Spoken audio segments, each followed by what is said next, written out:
here asking core human questions. Today, we are exploring You're Not Who You Think You Are. We often think that we know who we are. We're a certain kind of person. We're a shy person. We're a bold person. We're a sensitive person. We're a hard worker. We love labels. And humans also love to be right. So if you give yourself a label, you are probably going to shape your behavior around that kind of label. But think about all the times that you have surprised yourself. And also think about all the times that somebody else has surprised you. Have you ever gone to your husband, your partner, your wife, and had a situation that you were going to share with them and you knew how they were going to respond? So maybe you start apologizing ahead of time and padding the experience so that they're not so freaked out as you think that they're going to be. And then it turns out that they're totally fine, that they didn't respond the way that you thought they were. Similarly, there might be an experience in your life where you think you're going to respond a certain way. Maybe you're going to get up in front of a lot of people and give a speech and you're really nervous and you think you're going to be terrible. Or maybe you're experiencing something really tragic in your life and you've always thought yourself a weak person before that. But in both situations, perhaps you surprise yourself. Maybe you're a very strong speaker. Maybe you're somebody who responds really well in intense emergency situations. The fact of the matter is, there is so much more to us than we even know. And when we put ourselves in our boxes and we limit our identities, we're not giving enough space for the mystery to arise. We're not giving enough space for our amazing capacity to respond uniquely in each situation. And when we do this, we also limit our chance to be limitless.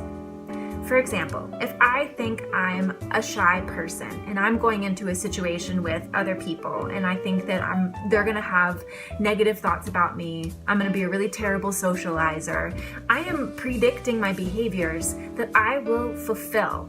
Again, humans love to be right. So if we're predicting how we're going to behave, it's likely that we're going to behave that way just to make it easier in our heads, to make us fulfill that prophecy that we foresaw.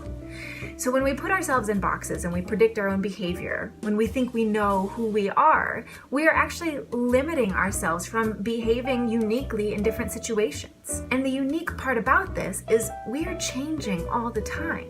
We're constantly receiving new stimuli. We're constantly encountering situations we've never encountered before. Our cells in our bodies are dying and changing. Our bodies are remade and new. So we're not constant beings. Why is it that we realize that the universe around us, the world around us is changing and evolving, but we think that we're constant beings? We're not.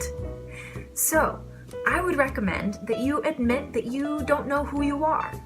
Maybe not quite in the existential crisis way, that comes up at times too, but this is a fundamental acceptance of realizing that we are evolving beings who have limited access to everything that we experience.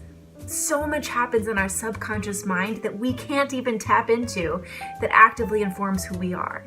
And once we realize that, we have the opportunity to rewrite our stories. To give a little space to who we are so that we can choose who we want to be, rather than thinking that life is set, it's predictable, and we're going to be this person for the rest of our lives. You have the opportunity in every moment to tap into your limitless capacity to be the person you want to be. But that's only going to happen if you start creating space in your life around your identity. Take the time to sit down in meditation. Take the time to do yoga. Go on walks. Do things that clear your mind and use that opportunity to train yourself to have space before you react. When you have space before you react, you can choose your reactions rather than feeling like they're predetermined. Admit it. You have no idea who you are, and that is one of the greatest gifts of being human. All right, explorers, I hope you enjoyed this exploration. If you'd like to go deeper with me, make sure to subscribe, and I'll see you next time. Making me a mess. I can't control how much I want you. You're taking your time and you're slowing down mine, but I just want